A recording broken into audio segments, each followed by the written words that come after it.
कभी कभी ना सबसे गहरी बातें, सबसे बड़े सबक बहुत ही मामूली सी कहानियों में छिपे होते हैं। आज हम हिंदी की एक ऐसी ही प्यारी सी बच्चों की कहानी में उतरेंगे और देखेंगे कि हमें साथ रहने और एक दूसरे का ख्याल रखने के बारे में क्या सिखाती है। तो चलिए देखते हैं इसमें क्या खास है।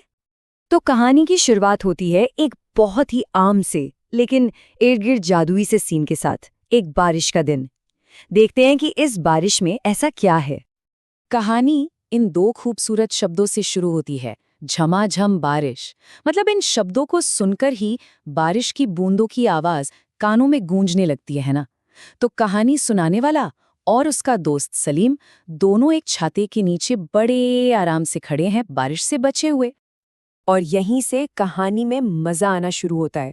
वो अपने एक और दोस्त टिल्लू को भी छाते के नीचे बुला लेते हैं। ये एक छोटी सी बहुत प्यारी सी बात है, लेकिन यहीं से एक दिक्कत भी शुरू हो जाती है। छाता अब थोड़ा छोटा लगने लगता है और हमारे पहले दो दोस्त भीगना शुरू हो जाते हैं। तो अब हम कहानी के उस हिस्से में आते हैं जहां एक छोटा सा छाता एक बहुत बड़ी चुनौती बन जाता है। ये एक ऐसी प्रॉब्लम है जो बार बार आती है और यही कहानी को आगे बढ़ाती है। तो इस प्रॉब्लम का पहला सल्यूशन क्या है? जाहिर सी बात है, एक बड़ा छाता। बच्चे दयाल चाचा के पास जाते हैं और वो खुशी खुशी उनकी मदद करते हैं, बिल्कुल वैसे ही जैसे बड़े लोग हमेशा मदद के लिए तैयार रहते हैं। एक पल के लिए तो लगता है कि बस प्रॉब्लम सॉल्व हो गई। लेकिन कहानी यही खत्म नहीं होती, और दोस्त आ जाते हैं। लता और मोनू को भी तो बारिश से बचना है। और अचानक वो बड़ा छाता भी छोटा पड़ जाता है। यही लाइन इस कहानी का दिल है। ये बार बार आती है और कहानी को एक लय देती है, एक रिदम देती है। और देखिए, कहानी का वही खूबसूरत पैटर्न फिर से दोहराया जाता है। शालीन और संत आते हैं और एक और बड़ा छाता आ जाता है। आप देख सकते हैं कि कैसे दोस्तों का ग्रुप, उनकी कम्युनिटी बड़ी हो रही है और साथ ही साथ उनका सल्यूशन भी बड़ा हो रहा है। लेकिन रुकिए, अभी और भी दोस्त आने बाकी हैं। सोनू, हामिद और हरमीत भी इस ग्रुप में शामिल हो जाते हैं। जरा देखिए कैसे अलग अलग दोस्त एक साथ आ रहे हैं।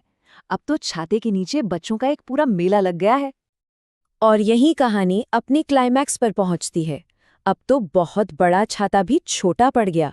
बस इस एक लाइन से कहानी हमें ये एहसास दिलाती है कि शायद कोई भी फिजिकल छाता, कितना भी बड़ा क्यों ना हो, कभी काफी नहीं होगा।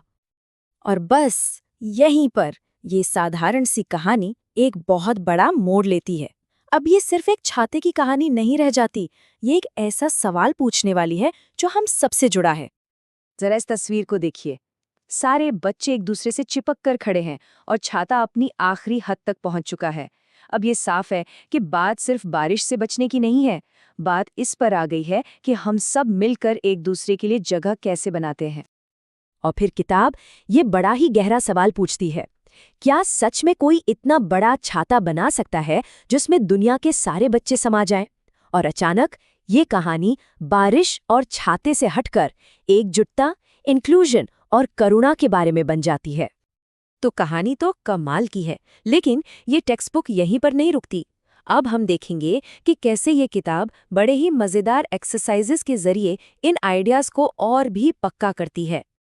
तो सबसे पहले तो ये पक्का किया जाता है कि बच्चों को कहानी समझ में आई भी है या नहीं। उनसे पूछा जाता है, छाता हर बार छोटा क्यों पड़ जाता था?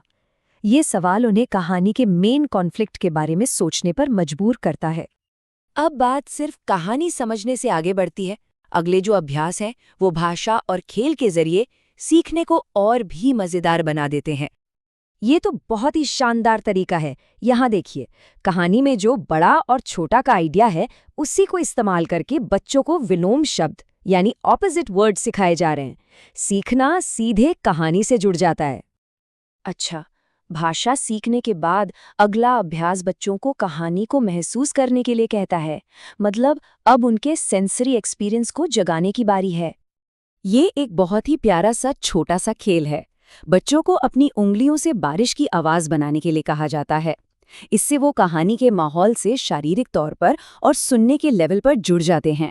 अब कहानी सिर्फ पढ़ी जाने वाली चीज नहीं रह जाती, बल्कि महसूस की जाने वाली चीज बन जाती है।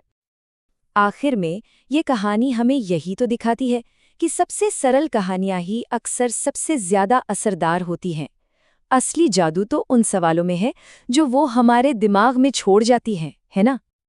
लेकिन रुकिए, बात यहीं खत्म नहीं होती। इस पूरे विश्लेषण को खत्म करने से पहले किताब हमें सोचने के लिए एक और चीज देती है, एक आखिरी पहेली। इसका जवाब मैं नहीं दूंगा, क्योंकि असली मजा तो सोचने में ही है।